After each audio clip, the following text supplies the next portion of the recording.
Oi, oi, oi! No vídeo de hoje a gente vai conversar um pouco sobre homeschooling de baixo custo. Homeschooling de baixo custo. Por quê?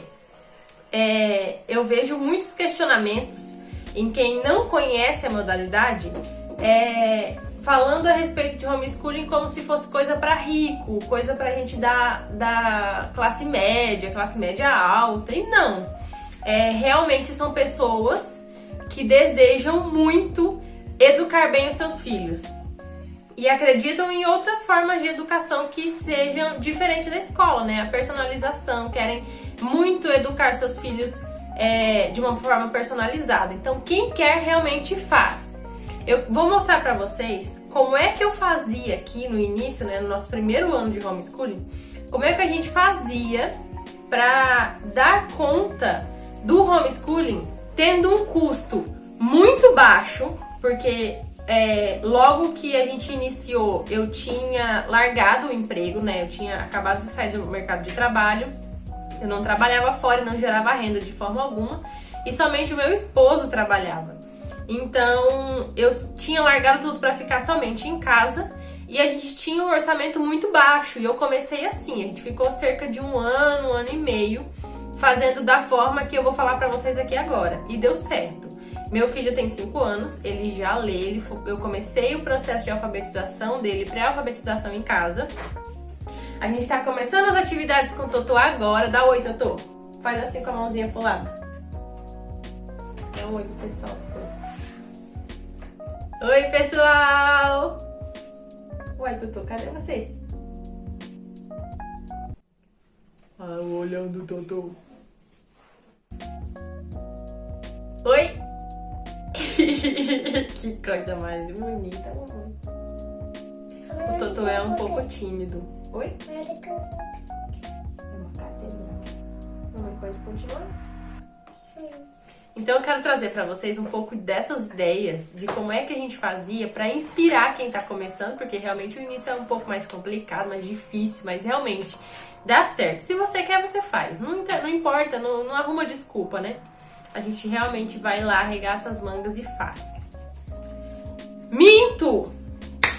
A gente não ficou um ano fazendo homeschooling assim, tá? Essa impressora minha, tá aqui atrás de mim, é uma impressora realmente muito nova, ela não tem nenhum ano. Então a gente ficou... Eu praticamente passei todo o processo de pré-alfabetização e alfabetização do meu filho com pouquíssimos recursos. E eu falava disso, né? Exclusivamente disso lá no Instagram nesse tempo. Homeschooling de baixo custo. Quem quer, faz. Eu sempre fiz tudo com o que a gente tinha. A gente não tinha muitos livros infantis. A gente não tinha uma biblioteca muito vasta. Então, tudo que eu tenho hoje, a gente foi construindo aos poucos. Com muita paciência. Com muito esforço. Nada foi muito fácil, né? Então, eu quero trazer pra vocês aqui como é que a gente fazia para conseguir clarear um pouco e mostrar um pouco de como é essa modalidade tão nova para nós, mas que fora daqui não é tão novo assim, né? Bora lá então!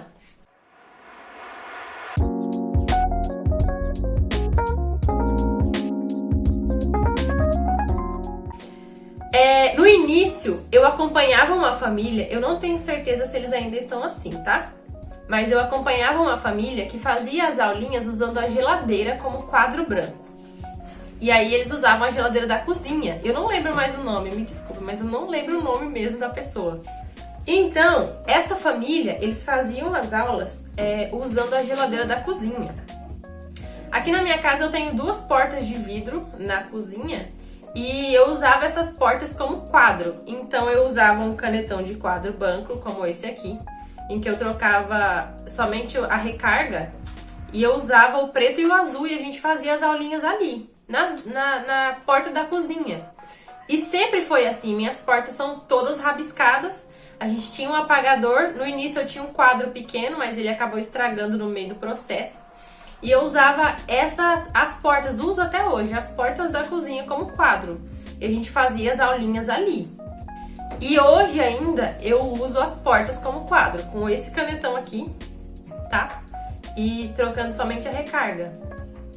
É uma ótima ideia e não gasta nada. Você pode usar o que você tem. No início também, a gente tinha uma mesa branca na cozinha com vidro por cima, e aí eu usava a mesa como quadro para eles fazerem, escreverem e fazerem desenhos, certo? Além dessa dica muito boa, o que eu fazia era copiar as atividades à mão. Então, toda a família educadora, ou a maioria, né, que eu conheço, elas mantêm um drive onde elas disponibilizam as atividades que elas encontram. A gente também tem um drive gratuito, tá? E eu disponibilizo as atividades que eu vou encontrando gratuitamente pela internet. E são muitas. Eu pesquiso a maioria das atividades que a gente faz aqui, eu pesquiso em site russo. E eu passo pra frente toda essa informação, eu não guardo nada pra mim. E todas as atividades que a gente faz, eu mantenho num drive, num canal do Telegram. Vou deixar aqui na descrição pra você, você pode estar entrando e tendo contato com esse material, tá? Além disso, o que eu fazia?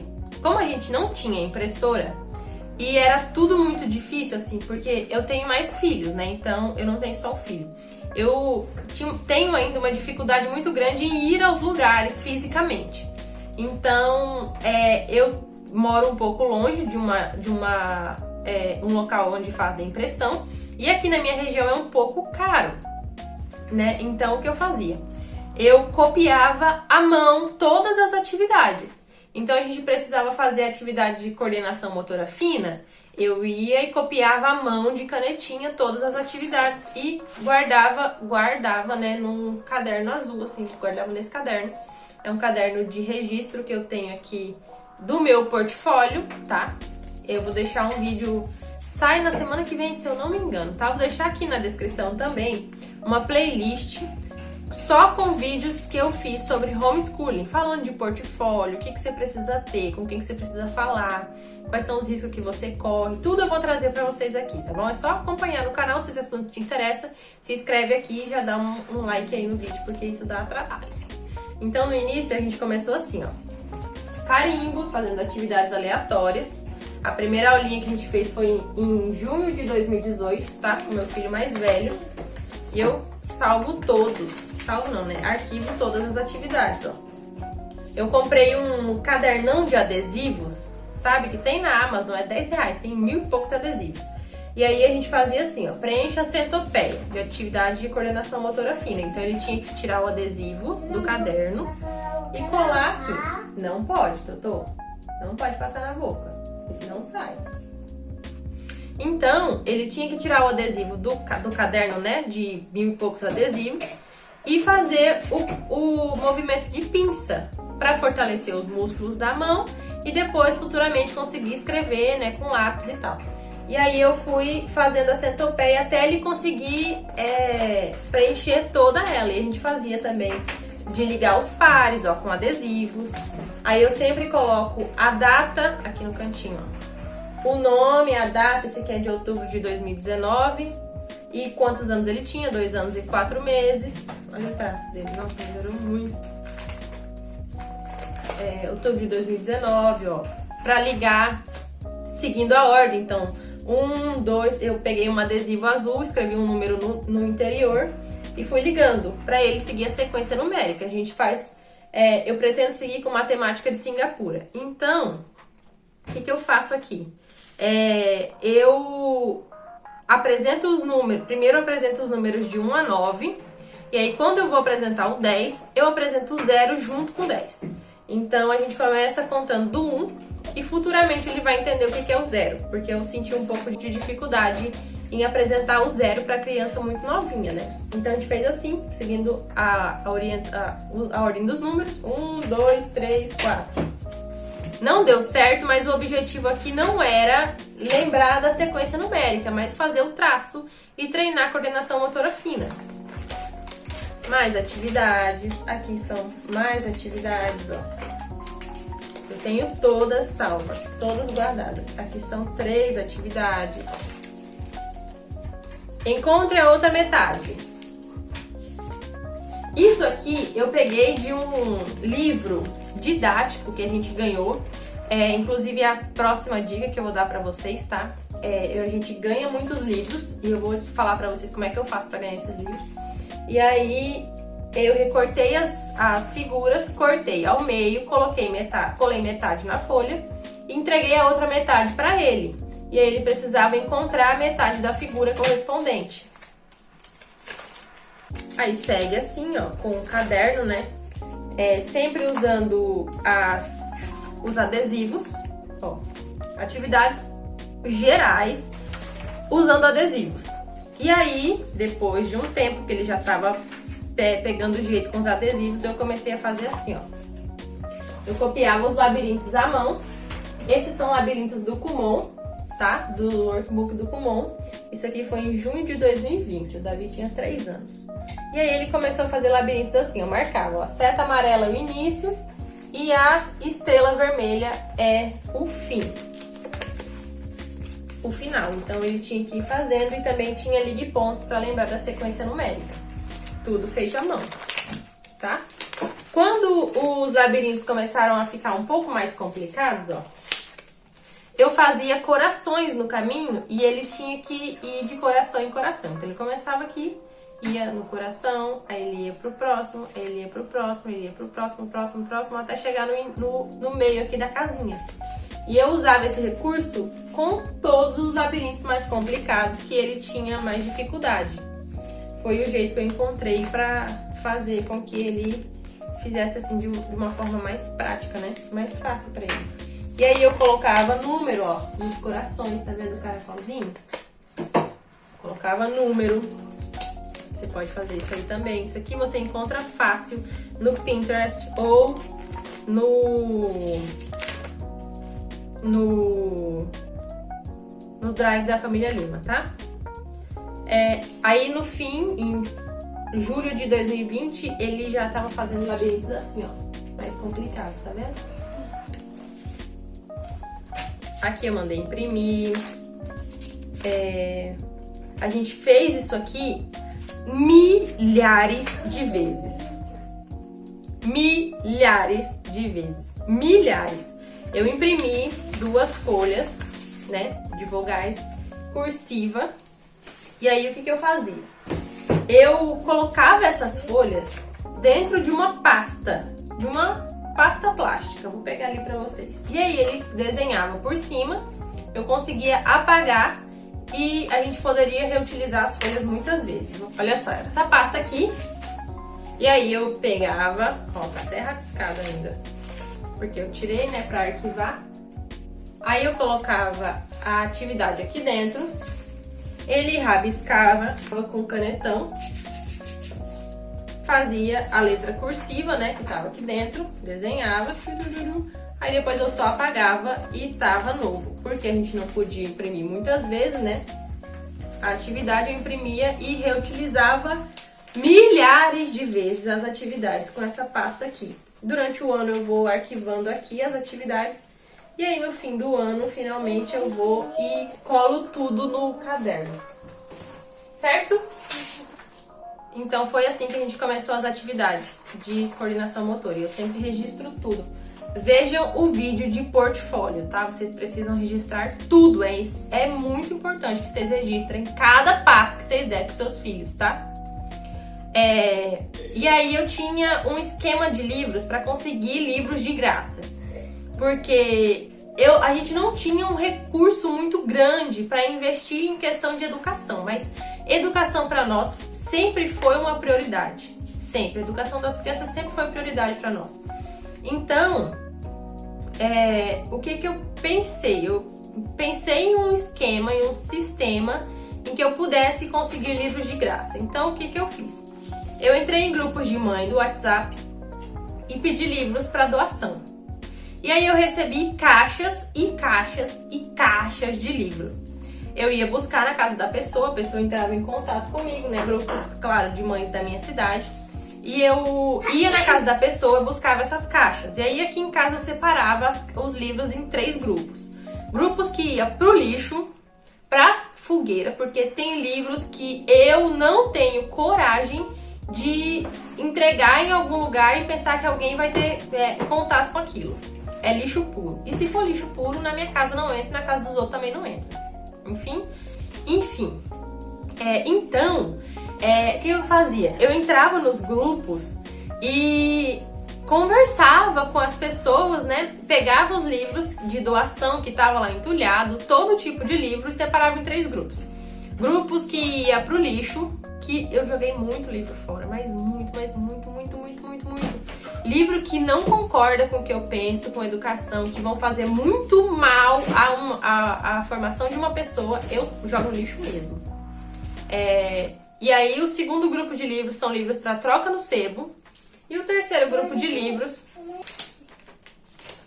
esse aqui é um papel mágico, ó, e aí você raspa aqui a parte preta e a tinta preta sai e fica coloridinho por baixo. Esse papel é muito legal, ó.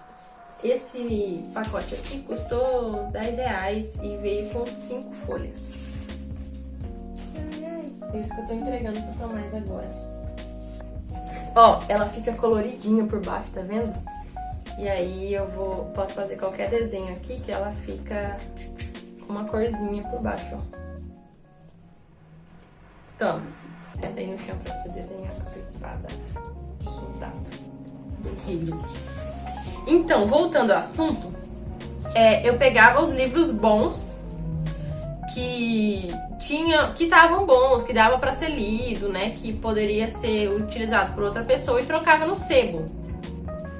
E eu troquei muitos livros no sebo e eu consegui um crédito de uns 100 e poucos reais. E a gente trocou, e você pode trocar no sebo por qualquer livro do acervo. Aqui na cidade, na minha região, acontece assim. E aí você pode trocar os livros que você tem por qualquer livro do acervo deles. Cada sebo vai ter a sua regra, né? Então eu levei os livros, troquei por outros livros. Tem até aqui ainda, esses livros não tá aqui, tá lá fora. Enfim, e aí eu troquei por livros de animais, troquei por livros de arte, aquarela, livros realmente bonitos e ilustrados. E no fim, eu trocava assim o sebo. Então eu fiz isso muitas vezes, muitas vezes. Grande parte dos livros que nós temos aqui de sebo, eu consegui dessa maneira, de graça. Mas dá trabalho, tem que passar óleo de peroba na cara, tem que pedir livro, tem que ir atrás, tem que correr. Eu ia em umas bimbocas buscar livro, conversar com quem você não conhece. Dá trabalho? Dá, mas quem quer faz, né? Essa foi a solução que eu encontrei para conseguir muitos livros no início. Hoje em dia já não tá mais assim, né? Claro, é muito mais fácil, eu consigo trabalhar e consigo... Eu trabalho em home office hoje, né? A Família Lima é uma empresa, então eu consigo, graças a Deus, ter mais recursos. Mas no início não era assim, era bem mais difícil. E eu entrava também em muitos drives de famílias e as famílias usam, geralmente as famílias usam recursos que podem ser reutilizados. Então, vou fazer uma atividade com 10 frames. Então, em vez de comprar um 10 frame caro da Amazon importado dos Estados Unidos, a gente usava a caixa de ovos para usar, né, aqueles 10 frames.